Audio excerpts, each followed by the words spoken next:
Hey Eurovision fans, it's Tom Cunty from Shanghai. I'm back for another Eurovision reaction video. Today I'm going to be reacting to SloMo by Chanel. She's representing Spain in Eurovision 2022. I'm going to listen, react and see how this could do in Turin. So let's kiki.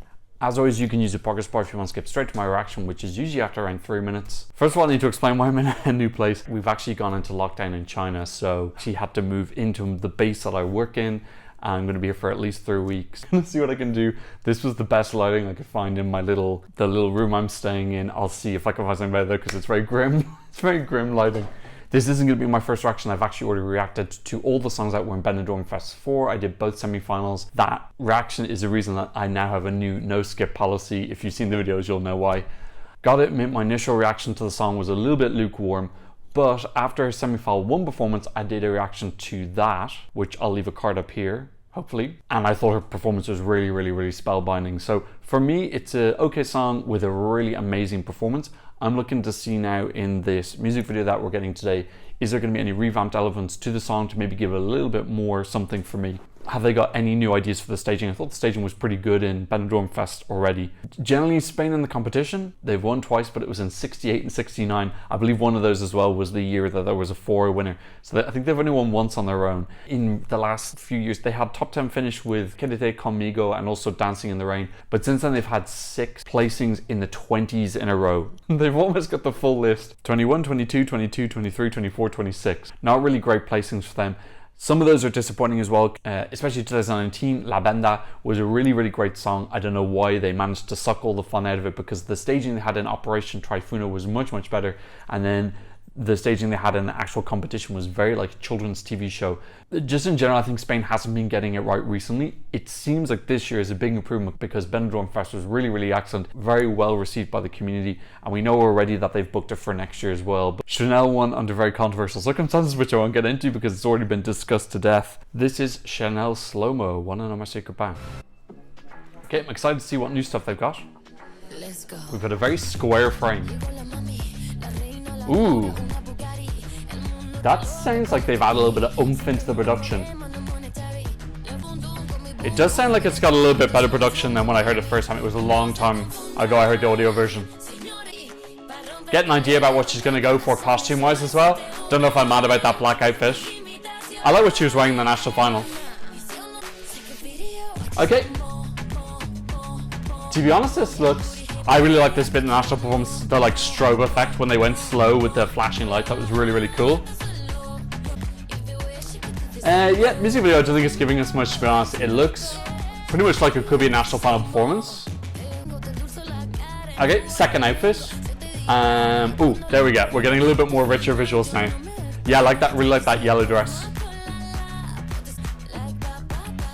The song is fine. I don't think it's weak at all. I don't think it's particularly strong either. I think the strongest aspect of this is her and the choreography and the performance. Okay, we're getting a little bit more visuals now. This guy wanted to see something a bit different. Okay, I like this tableau here with the rain coming down in the staircase.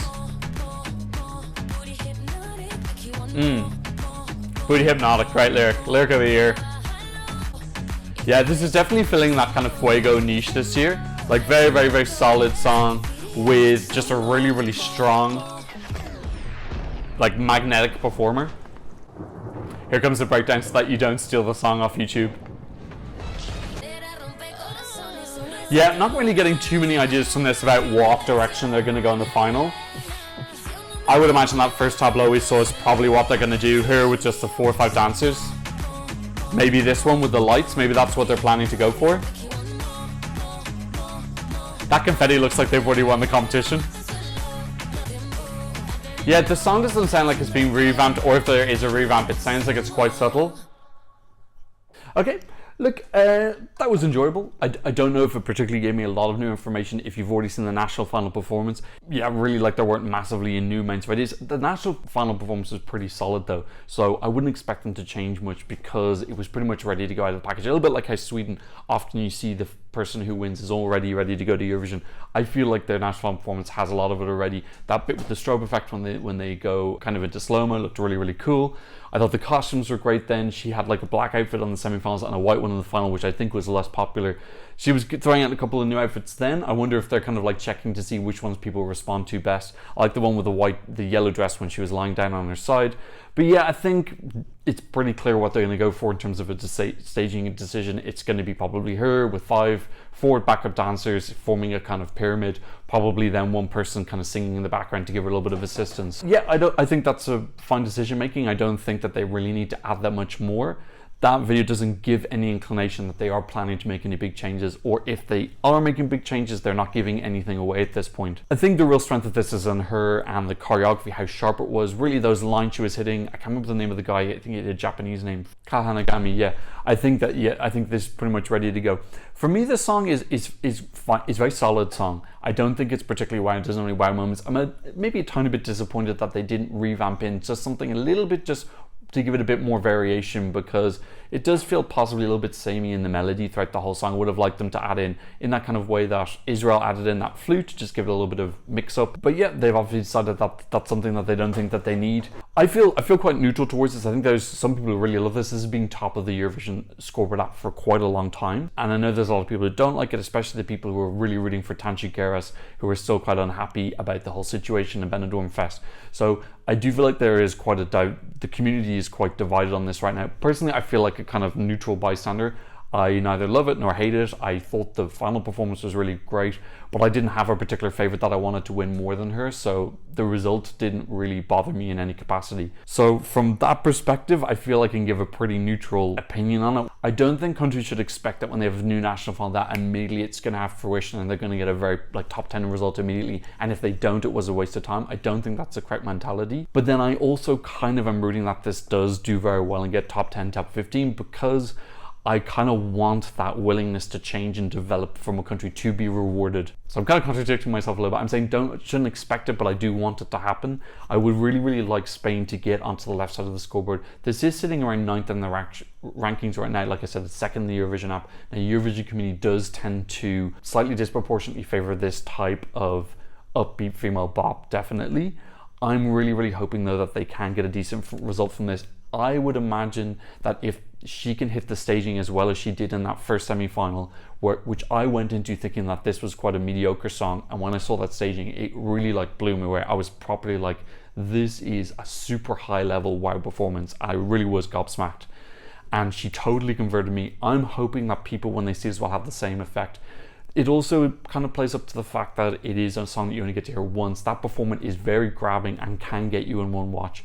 Plus, the song is very easily digestible. Like I said, it's got quite a simple melody that's repeated throughout the whole thing. That's very easy to process, and then you can just kind of more focus on the performance. It feels possibly like the music is a little bit more of a background element to a really stellar choreography and visual feast.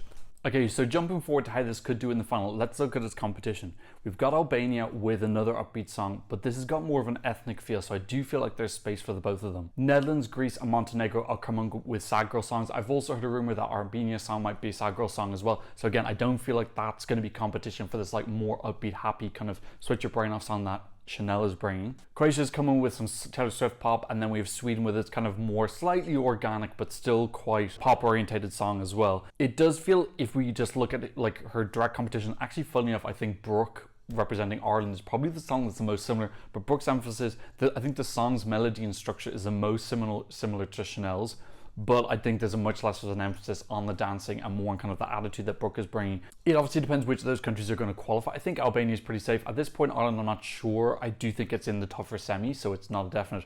But I think that Brooke, I don't know if it would massively influence Chanel's results, but the more alone she is in being kind of this big, upbeat, fun song, the more that she starts to climb up the table. In terms of a song that has this real emphasis on a cabaret style concert level, big tour style of performance where everything is very well organized, arranged, and really high production visuals, I just think that she's kind of leading that pack. I don't really see anyone else who jumps out. We have Cyprus as well, but again, I feel like that's a little bit more mellow with a slight ethnic tinge. Plus, that's in the first half of the second semi, so that's quite difficult for them to get through. They've still definitely got a shot. Yeah, I don't feel like there's anyone who's directly competing for votes with her in that niche. Actually, I forgot about Israel, who, if the music video is anything to go by, are also going to have a really strong stylistic performance with a lot of emphasis on attitude and choreography. So if that gets it through the semi of death, that could also challenge with Spain. as opposed to like the male ballads with the strong voices this year, which we have quite a couple of, and they might end up just kind of stealing a couple of votes off each other. I do think that Chanel can kind of take advantage of this slight monopoly of the market and use that to her advantage. And that's the reason I think she needs to lean even more heavily into that style of performance that she gave in the national final, because that really does feel like that's something that nobody else is going to do. She's going to be alone in it. It's really going to make her stand out. The kind of way that Cyprus did last year, that was at the same level of very like high standard choreography and visuals, very expensive looks feeling. Like, but if we think of Cyprus last, she had Israel, Malta, Serbia, Greece, Moldova, Azerbaijan, and San Marino. So she had 7, there were 8 of them competing for that kind of like female upbeat bop genre. Whereas this year, I feel like Chanel, in terms of like being a pure that focus, I feel like she's on her own. So that actually could, funny enough, kind of play to her strengths. And that's why it makes me feel it's a little bit more believable that she's kind of up in those challenging towards the top 10, because there is less of this massive fight between all of them for kind of maybe one pool of voters. But I really desperately want Spain to do well. The stronger that the big 5 are, the better I think it is for the competition. It reduces any kind of feelings of like bitterness towards them that they get an all place. I'm not bitter at all. I think that it's a necessary part for financing the competition, but definitely I think it's better when the big 5 are doing well. I want to see this high placing in the bookies and with the Eurovision community converted into something really, really good, so that it does give Spain this kind of like reinforcement that they have made good decisions, they're on the right track. And then I'm genuinely really looking forward to Benidorm Fest next year. Like, it's probably one of the national finals I'm looking forward to the most, because it felt just very, very different sonically. It had lots of different sounds that I hadn't heard before, and it felt really Spanish at the same time. And they had lots of different configurations of like groups and solo artists and different genres of music within pop mostly, but still I thought that there was a great variation and it was exciting and people were really getting into it, and it kind of stirred up the community early in the season. I'm really looking forward to that being a more permanent fixture, maybe 5 years on from now, us saying that like Benidorm Fest is the go-to national final that everyone's emulating. And I just hope that people appreciate that it does take usually more years of a national final being established, that you get the really, really, really great results, and not to expect something like amazing on the first time. Like, this national final compared to Operation Typhoon, there's no comparison. It's way, way, way, way better. That's what I think about Chanel singing SloMo for Spain. Please let me know what you think in the comment section down below, and thank you so much for watching. I'll see you in another reaction video very soon. Goodbye.